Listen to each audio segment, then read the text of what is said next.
Tengo muchas maneras de toparme con la gente que entrevisto. Y una es seguir el trabajo que hace la nave nodriza en Madrid. La nave cambia, se renueva y es pionera en un mercado muy competitivo, el de la educación informal y a través de la vida en diseño. Sé que ellas seleccionan con mucho cuidado su oferta de cursos, talleres y eventos. Por eso siempre tengo un ojo atento. El entrevistado de hoy da clases ahí, entre miles de otras cosas que hace y que nos va a contar. César Astudillo se define como un profesional multifacético. Trabaja en España. En esta entrevista hablamos de co-creación, de narrativas y formatos.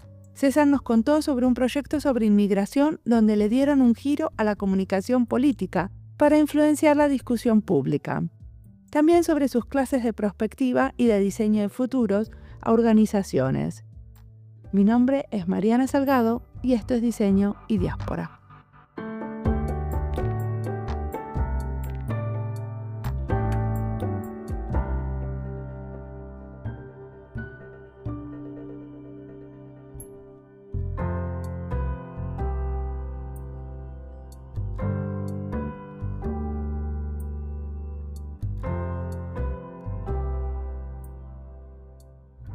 Bueno, creo que soy un poco una persona sin rumbos.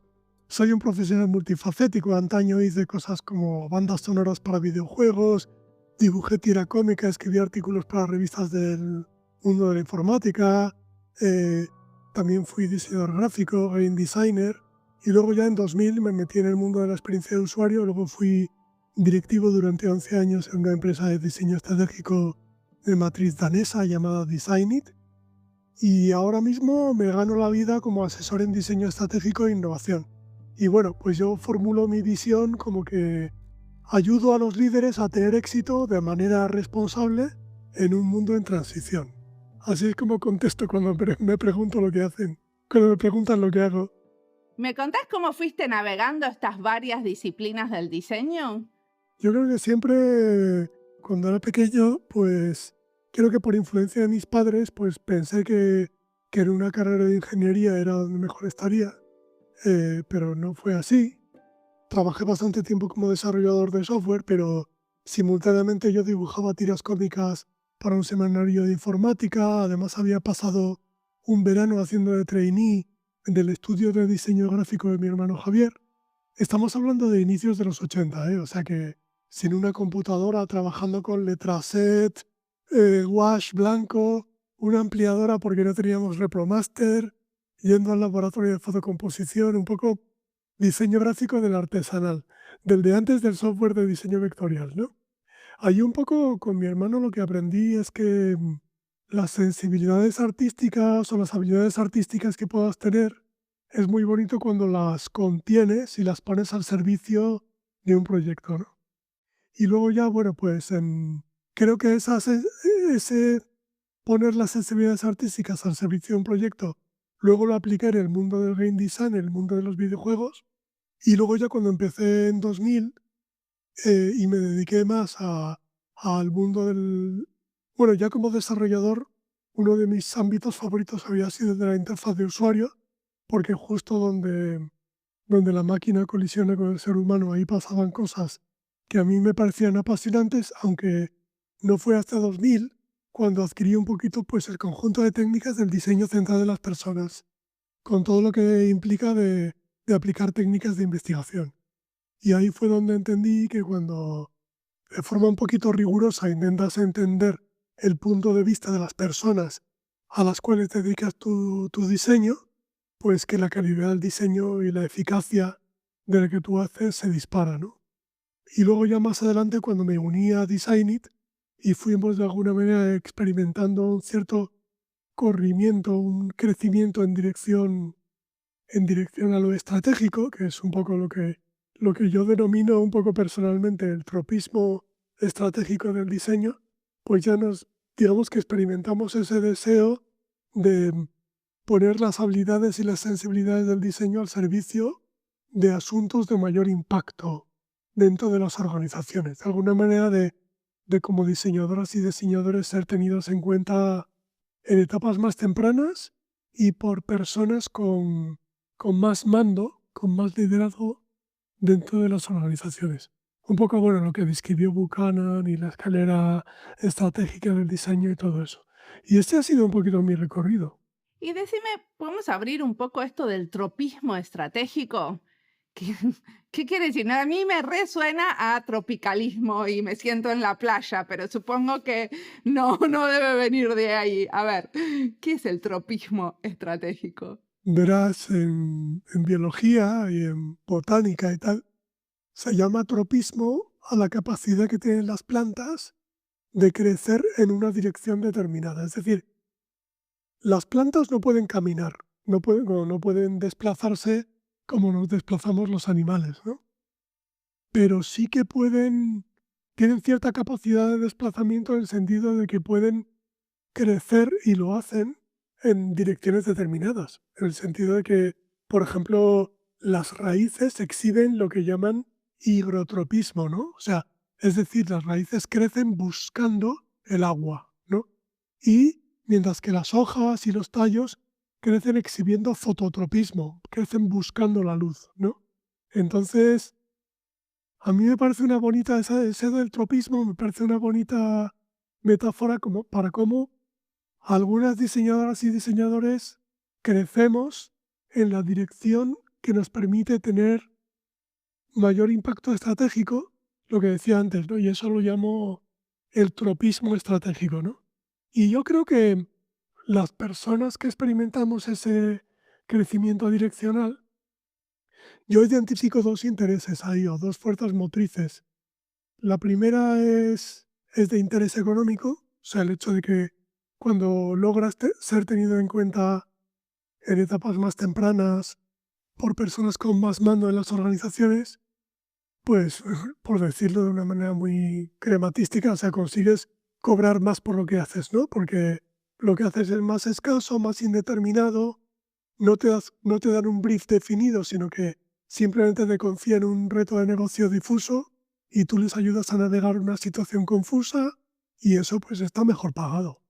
Y el segundo incentivo, que yo creo que cualquier diseñadora o diseñador senior lo ha sentido, es que muchas veces cuando recibes el brief, ves con cierto desmayo que el brief que te han dado ya contiene la semilla del fracaso en sí mismo, ¿no? En plan de, no existe forma buena de ejecutar este brief y llegar a buenos resultados, porque creo que se tomaron malas decisiones en el tiempo de escribir el brief.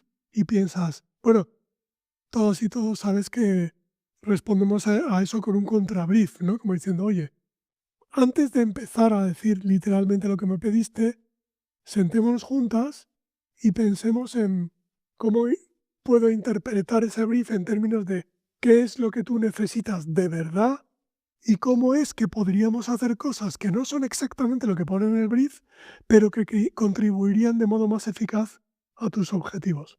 Y entonces, pues ese deseo de alguna manera de enmendar los que tú crees que son errores que se cometieron al hacer el brief, quizás de forma un poco apresurada o con una mirada un poquito superficial, ese deseo, digamos, de haber sido tenido en cuenta antes para poder formular los objetivos del proyecto de diseño en otros términos, más alineados con los objetivos, que procedan de una visión más profunda, más estratégica de la necesidad, es otro de los que, digamos, de los impulsos que hacen que algunas diseñadoras y diseñadores queramos crecer en la dirección de querer tener más protagonismo estratégico. Bien es cierto que no todo el mundo desea hacerlo porque yo creo que se paga un precio al hacerlo y es el precio de que a veces tienes que renunciar a alcanzar la excelencia en el craft, por así decirlo, ¿no? O sea, como que te alejas un poco de las destrezas materiales de ese objeto de diseño y entonces eso te hace que seas una diseñadora más nómada, más de... son demasiadas las cosas que tienes que intentar por primera vez y yo lo formulo en términos de que tienes que dedicar a renunciar a ser la mejor en un craft específico, en una destreza material específica y empezar a ser, digamos, la primera que hace algo, ser más pionera, aunque el resultado sea más torpe, ¿no? Claro, y aparte de eso, en la práctica de la vida cotidiana quiere decir más negociaciones, mucho más trabajo de facilitación y mucho menos trabajo de visualización, ¿no? Sin sin duda, y de negociación y de convicción. Por eso yo lo que he visto es que la co-creación y la narrativa son dos elementos que son muy importantes en el diseño estratégico, ¿no? Por una parte, el hecho de que dentro de una organización compleja, incluso dentro y fuera de la organización, ¿no? Donde hay partes implicadas, tanto internas como externas, que tienen intereses y agendas diversos e incluso contradictorios, pues la co-creación te ayuda a que haya un poco de todos y de todas en eso que tú propones, y luego la narrativa te ayuda a formularlo en términos que resuenen con esos intereses divergentes y que te ayuden a, digamos, a atraer voluntades y recursos hacia el proyecto de cambio que tú estás urdiendo junto con ese líder del cual tú intentas ser aliado, ¿no? Vamos a un caso concreto para ¿no? ponerle un poco de raíces a esto que estamos hablando. Tenés un montón de casos interesantes. Uno de ellos es que trabajaste con temas de inmigración y control, la industria del control migratorio, donde construyeron una sátira y un manual y un video divertidísimo. ¿Me contás sobre este proyecto? Bueno, eso es un proyecto maravilloso que está inscrito dentro de una colaboración a largo plazo que yo tengo con Fundación por Causa. Fundación por Causa es una organización sin ánimo de lucro que se creó, si no recuerdo, allá por 2016, 2017. Lo crearon un investigador que se llama Gonzalo Fanjul y una antigua directora de comunicación que se llama Lucila Rodríguez Alarcón, las dos, bueno, personas magníficas, gigantescas. Y bueno, Lula, me llamó en 2018 para ver si yo podía hacer algunas colaboraciones pro bono para ayudarla en su línea de lo que ella llama nuevas narrativas, de encontrar nuevos modos de, digamos, de modelar, de contar el fenómeno de la migración humana y de contribuir a que se hagan políticas migratorias más sensatas y más humanas. Eso me atrajo de forma instantánea porque ya en 2018, cuando Lula me contactó, yo tenía la intuición muy fuerte de que la comunicación política, que era un mundo que a mí me traía, pero en el que no había trabajado nunca, que albergaba unas claves para las narrativas para el cambio que eran 100% trasladables de, digamos, del mundo de intentar influir políticamente al mundo de intentar sacar adelante proyectos de cambio, no en gobiernos, sino en organizaciones de cualquier tipo, ya fueran empresas privadas, administraciones públicas, en fin. Pero contame qué hicieron concretamente en este caso. Total, que acá lo que pasaba es que ellos hicieron en 2020 un trabajo de investigación periodística detalladísimo de periodismo de datos para entender de dónde se sacaba el dinero y a dónde iba en términos de control migratorio, tanto a nivel europeo como a nivel nacional en España.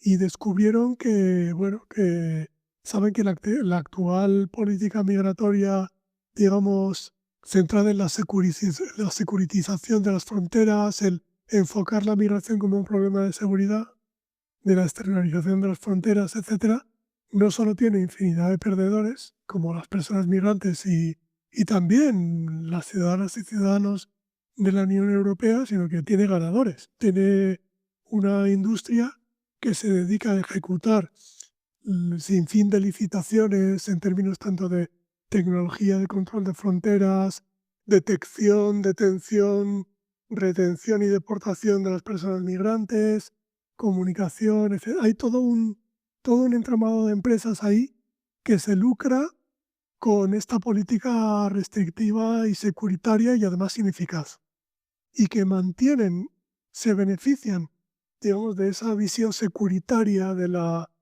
migración porque manejan miles de millones de euros de dinero público hacia esas actividades y además, mediante un número de lobbies y de puertas giratorias, se aseguran de crear un clima público de miedo a las personas migrantes y también de encauzar dinero público hacia todo ese entramado que podríamos llamar la Europa fortaleza y que tiene que ver digamos, con intentar, de forma ineficaz además, hacer de Europa un lugar, digamos, impermeable a la migración irregular. Entonces me contactaron para que los ayudara a crear una narrativa pública que sirviera para interesar al gran público en el resultado de estas investigaciones periodísticas, digamos, fuera de los ámbitos especializados de periodismo de migraciones. Y entonces, pues, dándole muchas vueltas, porque era un tema técnicamente muy intrincado, yo llegué a la conclusión de que necesitábamos un whistleblower, ¿no? O sea, necesitamos que hubiera un Snowden que contara todo eso en términos, digamos, dramáticos y de contar lo que no quieren que sea contado. Pero como no disponíamos de él, entonces llegué a la conclusión de que lo que necesitábamos era colarnos en la que podría ser la narrativa interna de una especie de organización ficticia que fuera como digamos, como si le pusiéramos nombre a todo ese entramado de empresas, ¿no? Y entonces lo que decidí fue crear una sátira, que es una organización ficticia que le llamaba Spectrum, que es un poco el acrónimo de securitización, externalización, criminalización y tráfico de migrantes. Y pues, además intentando ver un poquito cuáles son la simbiosis oscura que existe entre el control migratorio cada vez más restrictivo y las mafias digamos, de tráfico de migrantes cada vez más sofisticadas. Y entonces lo que hice fue crear una comunicación ficticia que fuera como el manual de de incorporación, el onboarding de alguna manera de nuevos directivos de esa organización. Y entonces, pues con la ayuda de gente, de diseñadores que también trabajaron pro bono, creamos una web que está en spectrum.porcausa.org y también creamos un vídeo para periodistas orientado a esa forma satírica que nos permitía contar determinadas verdades, pero digamos al abrigo de ese ángulo satírico y ficticio, ¿no? Que de lo contrario nos habían metido muchos problemas. Claro, pero ese es una especie de probotico, ¿no? O de, yo lo llamaría una especie de probotipo, una cosa que provoca, ¿no? Porque uno se ríe, pero a la vez es muy provocador. La idea era mostrárselo a quienes, este video y este manual. ¿A la ciudadanía en general o justamente a un tipo de ciudadanía que está más a favor o en contra o tiene más dudas con respecto a la situación, a la política inmigratoria? Tiene dos tipos de público. Por una parte, periodistas para que vean que el tema es noticiable, que es interesante y que además existe un modo sencillo de contarlo, porque el resultado de la investigación es muy técnico. Y luego ya tiene un público secundario que es el público general. Nosotras siempre hemos aplicado principios de comunicación política en el sentido de que, claro, en todo esto de las políticas migratorias, que son un tema muy huérfano, muy políticamente radiactivo y que además, como tú bien sabes, en los últimos años, desde los populismos de derecha, pues se está creando un ambiente muy hostil. Digamos que siempre en todos estos temas tú tienes como tres públicos, ¿no? Los lovers, que son los que ya piensan como tú, que no tienes necesidad alguna de convencerlos. Los haters, que son los que van en tu contra y no los vas a convencer de ningún modo. 25%, 25%, y luego hay un 50% de personas indecisas o ambivalentes que de algún modo que están abiertas a escuchar, ¿no? O sea, que puede que si ahora mismo, por ejemplo, las narrativas del odio son las más prevalentes, las narrativas del odio y del miedo, ¿no? Son las que más están calando, pero que ahí hay un 50% de la población que todavía tiene dudas, que puede estar permeable a narrativas del otro lado, ¿no? Y entonces, pues ahí es donde esas nuevas formas de comunicación pueden tener cabida.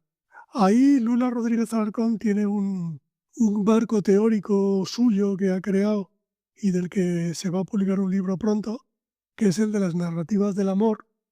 Ahí hemos utilizado el humor, ¿no? Pero también creo que los sentimientos positivos, el apelar al deseo de todas las personas de alcanzar la armonía con los demás, de ver las cosas de modo positivo, de pensar que junto con otras personas podemos hacer cosas maravillosas, es muy eficaz. Darnos cuenta de eso, ¿no? También. De que no todo lo tienes que mirar desde el miedo y desde el odio, ¿no? Y ustedes aparte armaron como unos talleres en relación a desarrollar estas narrativas que entiendo que eran para los periodistas, usando estos materiales que armaron, el manual y el video. Sí, así es. Para poder de alguna manera ayudar a entender otras formas de contar la migración en lo que es el estamento periodístico, Por Causa desde hace años tenemos un congreso, que es el Congreso Internacional de Periodismo de Migraciones, que se celebra anualmente en Mérida y que es una herramienta fantástica para ayudar a periodistas de todos los países a entender que existen otros modos de contar la migración. Y luego yo estuve también, yo he estado implicado en varias ediciones de ese congreso, pero también lo que cuentas de los talleres tiene que ver con la colaboración de una organización que es Open Value Foundation. Yo he hecho varios talleres entre organizaciones sin ánimo de lucro para ayudarlas a que en sus comunicaciones, especialmente a ONGs para el desarrollo, por ejemplo, en que tomen conciencia de que el marco asistencialista desde el cual ellos cuentan sus actividades está enmarcando a la migración como, digamos, el escenario perpetuo de violación de derechos humanos, tanto en los países de origen como en los países de destino, y que enmarcan a la persona migrante como una víctima perpetua. Y eso yo lo encuentro poco productivo, porque para empezar causa fatiga solidaria en las poblaciones, o sea, como cuando tú ves por desgracia, cuando se produjo los grandes flujos migratorios de refugiados de Siria, por ejemplo, pues aquella fotografía del pobre niño Aylan Kurdi muertecito en las costas de Grecia provocó un shock en su momento, pero que duró meses. Luego se extinguió ese shock solidario y luego enseguida causa cansancio y la gente deja ya incluso por el propio shock, ya quieres mirar a otro lado, ¿no? Entonces un poco lo que yo quería era enseñar a las ONGs a contar su actividad desde puntos de vista más positivos, poder contar las historias de éxito, del resultado, de ayudar a las personas migrantes a ser ciudadanas y ciudadanos exitosos dentro de las poblaciones de acogida y también de contemplar la migración como un fenómeno inevitable, totalmente natural.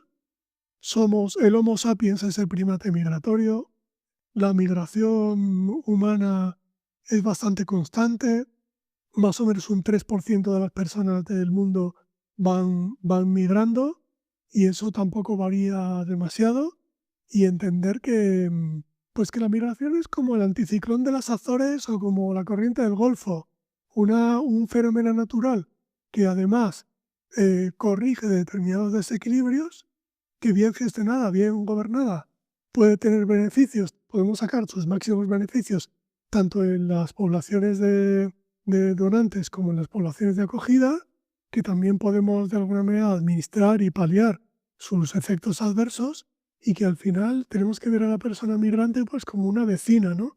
Como una conciudadana, ¿no? Que tiene derechos y deberes. Como persona migrante te digo que, claro, obviamente. Yo qué sé, yo creo mucho que cuando miramos a la historia nos damos cuenta de que autóctono es igual a migrante más tiempo. Todo lo que creemos que es autóctono fue migrante en su momento. Yo qué sé, en España el cajón flamenco se inventó en Perú. La tortilla de patatas se hace con tubérculos traídos de Allende los Mares. Todo lo que creemos que es de aquí de toda la vida, en realidad fue migrante en su momento, ¿no? Nosotros somos migrantes. Entonces, eso de que migrantes somos todas y de que precisamente el progreso tiene mucho que ver con estar abiertos a lo que podemos hacer cuando cooperamos con gente que viene de lejos y trayendo lo mejor de lo que viene de lejos. Creo que son mensajes que ayudar a difundirlos es precioso.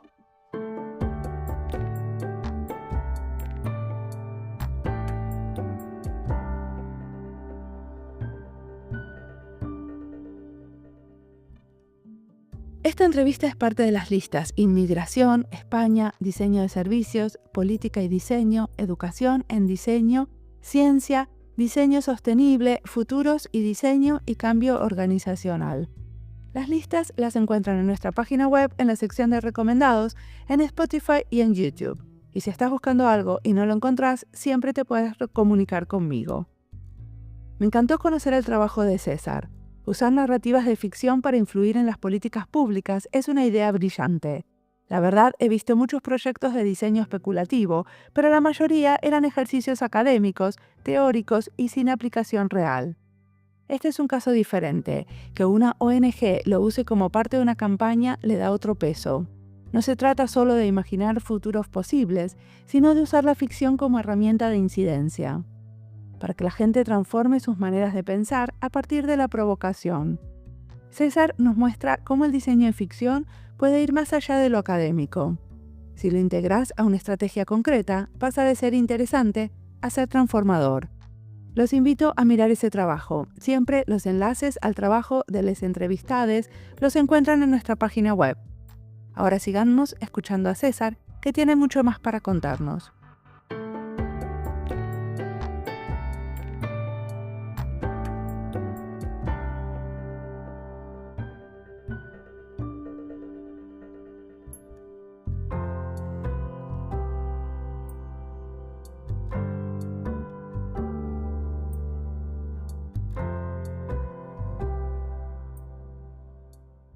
Parte de tu práctica también es enseñar, ¿no? Porque estás metido en esto de enseñar diseño estratégico y prospectiva en algunos espacios, ¿no? Por lo menos sé que enseñas en la nave. Sí, así es, en la nave nodriza. Y aparte de eso, por ejemplo, diste algunas clases. Hay una que me encantó ¿cómo se llamaba el título? Que era ¿En qué se parece el diseño estratégico y la teoría queer? ¿Me contás un poco de tu rol ahí enseñando perspectivas? ¿Qué cosas tenemos que aprender en este momento? Bueno, verás, por aplicación profesional yo creo que todo lo que hago como diseñador estratégico la mayoría de las veces tiene que ver, está a caballo un poco entre las organizaciones del tercer sector y las empresas, sobre todo las grandes, que son complejos con muchas partes implicadas en las que siempre están deseando cambiar de algún modo, cambio cultural que en los últimos años ha venido de la mano de eso que llamamos transformación digital, pero que ya está más allá de eso, está dentro de otros tipos de, digamos, de transiciones que tienen más que ver con la transición ecológica y social, con la sostenibilidad. Y entonces, para poder lograr el cambio en organizaciones complejas que tienden muchísimo a la esclerosis, tú tienes que ser capaz de descongelar, cambiar y recongelar las cosas, ¿no? Y para eso tienes que conseguir que la gente se cuestione las viejas verdades heredadas, las viejas formas de pensar, y pase a ser más flexible y a pensar más en términos de futuros y de entender bien cómo no se puede permitir no cambiar y tiene que adquirir nuevas habilidades, tiene que aprender para poder estar mejor preparadas para lo que sea que venga, en términos de en tiempos de altísima incertidumbre como los actuales. Y entonces, pues un poco todo eso es lo que, o sea, no solo intento ayudar a los profesionales, tanto si son del diseño como si son, digamos, de la dirección estratégica, a vislumbrar posibles futuros, a entender cuáles serían las nuevas capacidades estratégicas que podrían adquirir para estar mejor preparadas para ese futuro, y luego a elaborar narrativas que sean capaces de descongelar esas viejas verdades heredadas, esas viejas formas de pensar, para poder ser más receptivas a nuevas prácticas y a nuevas formas de pensar, ¿no? A nuevos modelos mentales, ¿no? Donella Meadows explicaba muy bien cómo en un sistema, es muy difícil cambiar un sistema si tú no abordas los modelos mentales que subyacen a ellos, ¿no? Y precisamente por eso a mí siempre me ha atraído muchísimo ver cómo las teorías queer van precisamente allá, ¿no? A intentar desconstruir y desmontar viejas formas de pensar, viejas formas de entender ciertas prácticas humanas como la sexualidad o el género, y cómo cuando los entendemos de forma un poco más sofisticada y más inclusiva, más que no solo abarquen lo tradicional, sino también lo emergente y lo marginal, pues empiezas a entender fenómenos humanos como el género y la sexualidad desde formas de pensar que para empezar, son científicamente más rigurosas, que digamos que son más tributarias a la verdad y a los datos, pero que además hacen que tú acojas como propio no solo lo tradicional, sino también lo tradicionalmente marginado, ¿no? Porque que tiene mucho que ver con todo esto que decía Frank W. Beers, de que muchas veces las innovaciones vienen de cuando se producen cambios en el paisaje sociotécnico que debilitan desde el régimen sociotécnico dominante, se abren ventanas de oportunidad para que lo que antes eran prácticas de nicho, prácticas marginales, pasen al mainstream. Entonces, bueno, el paralelo, eso lo dice desde el punto de vista de la fusión entre tecnología y sociedad, pero el paralelo, por ejemplo, con el acogimiento de nuevas formas de entender el género y la sexualidad está servido, ¿no? Y es un paralelo absolutamente productivo. Y concretamente, ¿qué enseñas en ese curso? ¿Qué es lo que tenemos que estar aprendiendo? ¿Cuáles son estas habilidades? Bueno, pues acá os enseño primero a entender los marcos tradicionales y que siempre funcionan, de entender tu entorno operacional, el entorno operacional de cualquier empresa, organización del tercer sector o administración pública, desde un punto de vista de entender mejor tu entorno, con un poco de pizca de mayor conciencia sistémica, o sea, entender en qué ecosistema estás integrado, cómo es que tu actividad es posible y es sostenible gracias a que tú estás inserto en un ecosistema de otras organizaciones con las que estás inserta en una red de flujos de valor, y esto para analizar el presente. Luego entender cuáles son las fuerzas de cambio que operan sobre ese ecosistema para poder entender posibles futuros, posibles estados futuros de ese ecosistema. Ahí esas fuerzas de cambio te referís a las tendencias, a ese tipo de cosas. Correcto, la identificación, la detección de señales, el inventariado de tendencias, entender los drivers, entender cuáles son los asuntos emergentes, poder identificar cuáles son los posibles acontecimientos disruptores y el riesgo que existe de ellos, y a partir de ahí, pues entender cómo tú podrías llevar adelante una agenda de adquisición de capacidades, es decir, de tú ya eres singularmente buena, una organización ya es singularmente buena en un determinado tipo de actividades, pues poder entender en qué otras cosas nuevas debería hacerse singularmente buena, no para adaptarse a un futuro que ya sepas tú que viene, porque no se puede predecir, pero sí para estar mejor preparada para todo un abanico de posibles futuros. Entonces, se trata de que las personas que participan en mi formación sean capaces, primero, de identificar cómo, de suspender su incredulidad hacia el cambio, de entender que pueden venir nuevos tiempos, de ayudar a sus organizaciones a identificar cuáles podrían ser las nuevas capacidades estratégicas que deberían adquirir, ya sea mediante proyectos de innovación, mediante fusiones y adquisiciones, lo que sea. Y luego, y eso es muy importante, de cómo persuadir mediante la narrativa al resto de la organización de que eso no es, como decimos en España, una ida de olla, no es una fantasía, sino que es estratégico, que tiene sentido desde el punto de vista más estratégicamente riguroso. Que todo esto no es una fantasía, sino que realmente tú estás contribuyendo a la supervivencia, no solo a la supervivencia, sino incluso al florecimiento a medio y largo plazo de la organización, ¿no? Que no se trata solo de verlo desde el punto de vista de cómo podríamos ser mejores contribuyentes a ser más parte de la solución que parte del problema en los grandes retos globales, de ser una empresa o una organización que sea una buena ciudadana, un buen miembro del sistema mundo, sino que además que lo mires desde un punto de vista de sostenibilidad económica y de entender que tus actividades actuales pueden tener fecha de caducidad en un mundo en transición. Me interesó especialmente el pitch en el que trabajaste para conseguir financiación para un proyecto de investigación en vida artificial. ¿Cómo fue?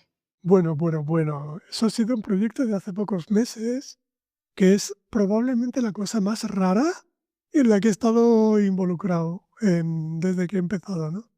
Y se trata de lo siguiente, verás.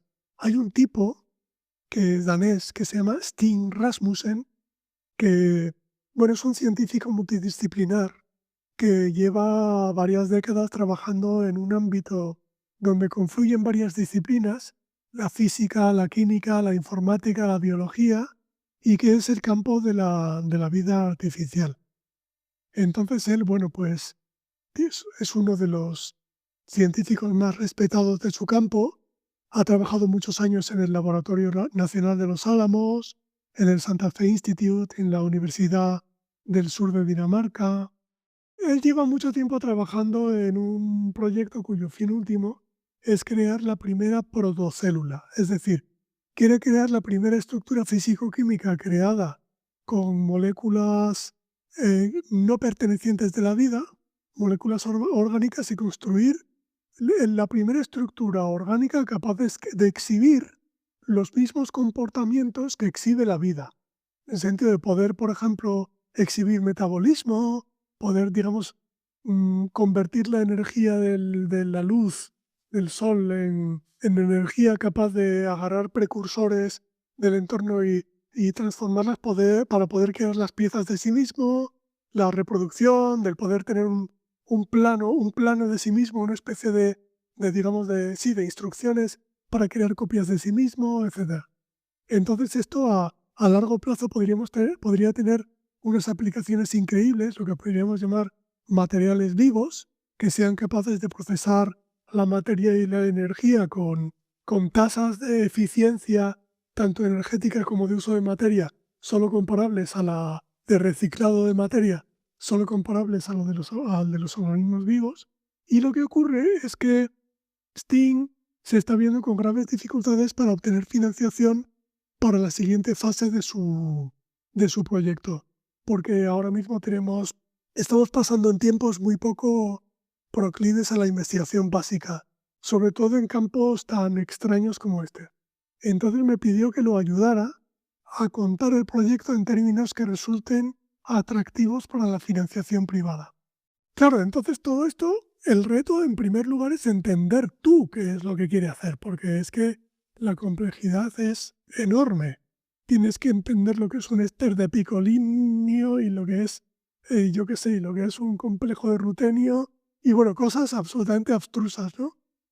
Pero yo, claro, me atraía muchísimo el proyecto, pero me acuerdo muchísimo de cómo, por ejemplo, Alan Alda, el actor, creó una fundación para ayudar a científicos a expresar lo que hacen en términos entendibles por el gran público.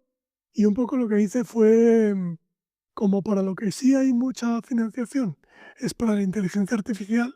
Bueno, yo urdí un modo de contar el proyecto en términos que pudieran ser comprensibles y atractivos para entidades privadas que estén financiando inteligencia artificial. Un poco como, si tú entiendes que la inteligencia artificial es el futuro y que puede llegar a arrojar ciertos beneficios futuros, entonces vas a entender lo que yo te estoy contando, ¿no? Y esa traslación de dominio es lo que yo he logrado hacer. Y entonces, pues ahí está Sting utilizando ese pitch para intentar conseguir, espero que con éxito, financiación privada para su proyecto. Pero esto tiene como algunas connotaciones éticas y morales, lo de la vida artificial, generar vida artificial, porque supongo que así como puede ser beneficioso, también tiene algunas contras, ¿no? Sí, sin ninguna duda, y precisamente Sting habría conseguido ya financiación para su proyecto si no fuera por las enormes preocupaciones éticas que tiene y por las salvaguardas que él quiere introducir en el proyecto. Los paralelismos con la inteligencia artificial están servidos.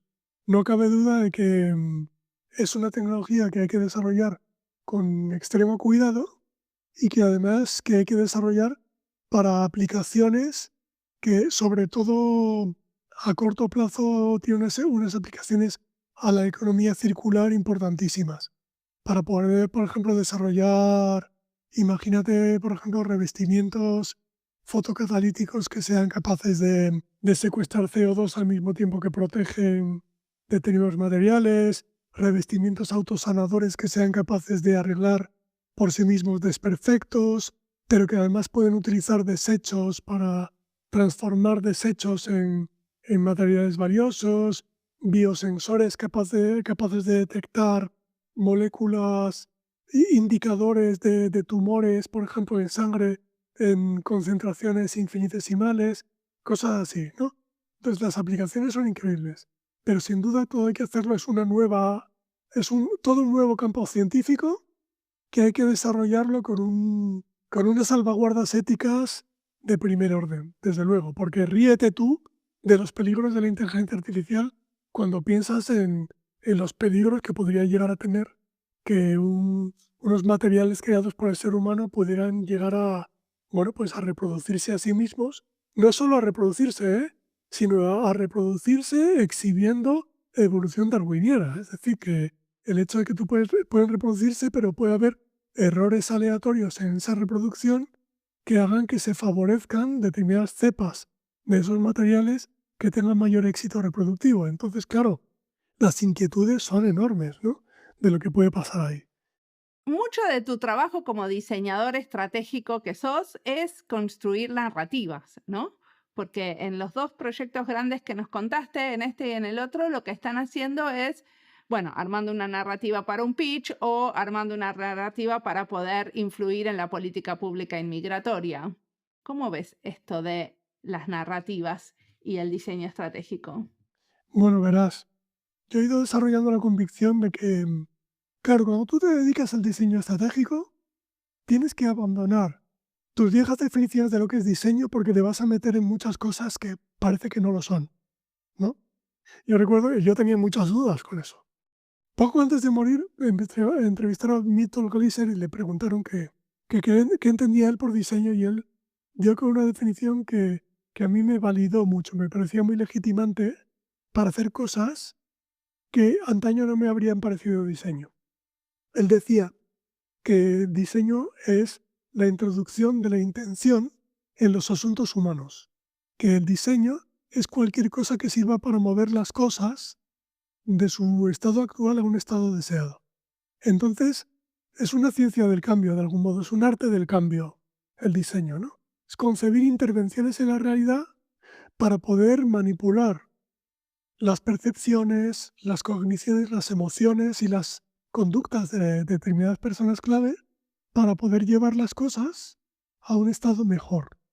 Entonces, claro, cuando para hacer ese proyecto necesitas concitar, necesitas atraer mentalidades y recursos hacia esa intervención que tú quieres hacer, hacia ese proyecto de cambio, tú necesitas ser capaz de contar el proyecto en términos que armonicen con los intereses de múltiples actores que pueden tener intereses y agendas muy distintos o incluso contradictorios. Entonces, creo que ahí es un poco donde está muchas veces el punto de bloqueo que hace que tú puedes concebir una intervención en la realidad que te parezca brillante, pero si luego no puedes movilizar las voluntades y recursos necesarios a que ese proyecto se lleve a cabo, entonces se te va a quedar en un cajón. Y ese diseño no es un buen diseño, porque si tú no logras llevar el cambio a la realidad, entonces no es buen diseño, ¿no? Es simplemente un ensayo, un prototipo, pero no es diseño, ¿no? Entonces por eso creo que la narrativa es tan importante, porque es lo que te ayuda a movilizar las voluntades y recursos de gente que tú no piensas como ellos, que a lo mejor o no piensan como tú, de gente que a lo mejor ni siquiera que te caen bien, ¿no? Para convencerlas no solo de que el mundo estaría mejor haciendo eso, sino de que ellas estarían también mejor y que eso que tú pretendes hacer está alineado no solo con su visión o con su proyecto, sino incluso con su concepto de lo que está bien, que a menudo puede ser distinto del tuyo, ¿no? Por eso decía que eso es totalmente primo hermano de la comunicación política, ¿no? Se trata de intentar reclutar voluntades para un cambio que tú quieres hacer. Y eso, bueno, las organizaciones que están en trance de transformación necesitan muchísimo de todo eso. Buenísimo. ¿Y qué les miras, escuchás, que querés recomendarnos en relación a estos temas? Verás, a mí me gustan especialmente la gente que está trabajando en puntos de vista que rompen con un corralito de pensamiento que es el del marco del progreso y del desarrollo desde el punto de vista occidental, ¿no? Entonces, puntos de vista como el de Arturo Escobar, puntos de vista pluriversales, ese libro que se llama Design for the Pluriverse, o también los puntos de vista decoloniales, me atraen mucho por la misma razón que me atraen las teorías queer, ¿no? Porque son, digamos, te ensanchan epistémicamente, ¿no? Te enseñan formas de pensar que son mucho más amplias, mucho más receptivas y que te dan muchos más puntos de libertad, muchos más puntos de articulación, te ensanchan la mente para pensar muchas otras posibles innovaciones, ¿no? En ese segundo punto de vista digamos, de cómo te ensancha la mente el pensamiento decolonial, me encanta lo que hace este colectivo que se llama Gesturing Towards Decolonial Futures, o sea, haciendo gestos hacia futuros decoloniales. Tienen 2 piezas, por ejemplo, maravillosas que recomiendo a todo el mundo.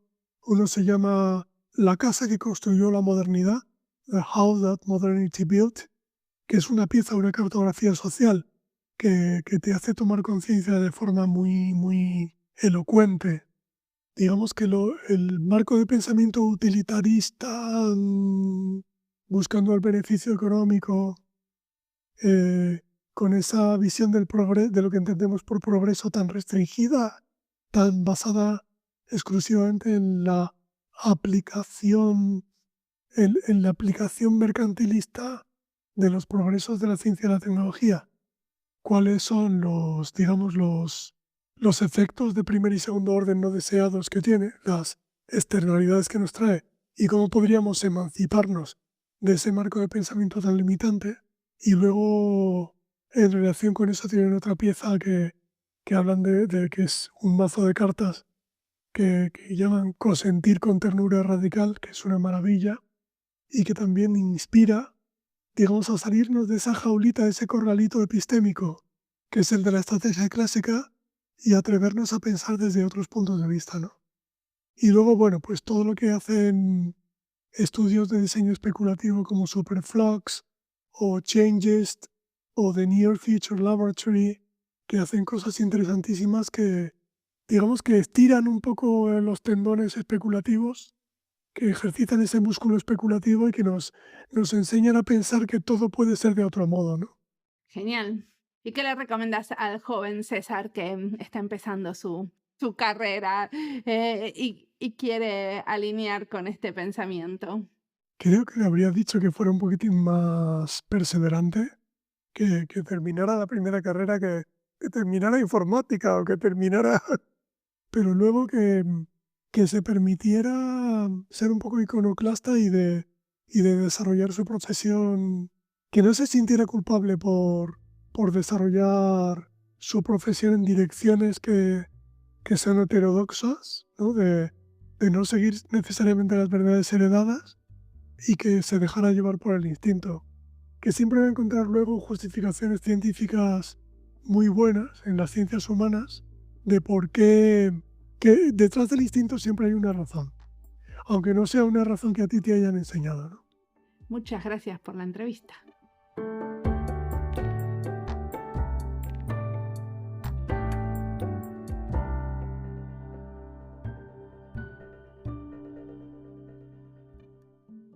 Al final César nos dice que el diseño es en el fondo ciencia del cambio. Es meter intención en los asuntos humanos, mover percepciones, emociones y conductas para llevar las cosas a un lugar mejor. El desafío está en movilizar voluntades y recursos, en convencer a gente que no piensa como vos o que ni siquiera te cae bien, de que tu propuesta se alinea con su mundo. Ahí entra la narrativa. Es la herramienta que nos puede permitir enganchar a esos actores diversos, hacerles ver que el cambio que proponemos también puede ser su cambio. No es magia, es comunicación estratégica, casi política. Creo que para usar estas herramientas necesitamos bastante coraje, y para darnos coraje escuchamos a otros que están haciendo cosas diferentes. Ojalá que el podcast les ayude también a animarse a mover cosas que están estáticas, a diseñar para un cambio y también provocar un cambio en nuestras prácticas al diseñar. Como siempre, la música del podcast es de Antonio Zimmerman, el diseño de sonido es de Julián Pereira. Este podcast está publicado con licencia creativa común con atribuciones. Esto fue Diseño y Diáspora. Pueden seguirnos en nuestras redes sociales en YouTube, Instagram, LinkedIn y Blue Sky o visitar nuestra página web diseñoydiaspora.org. No olviden recomendarnos y recomendar nuestros libros. Nos escuchamos en la próxima.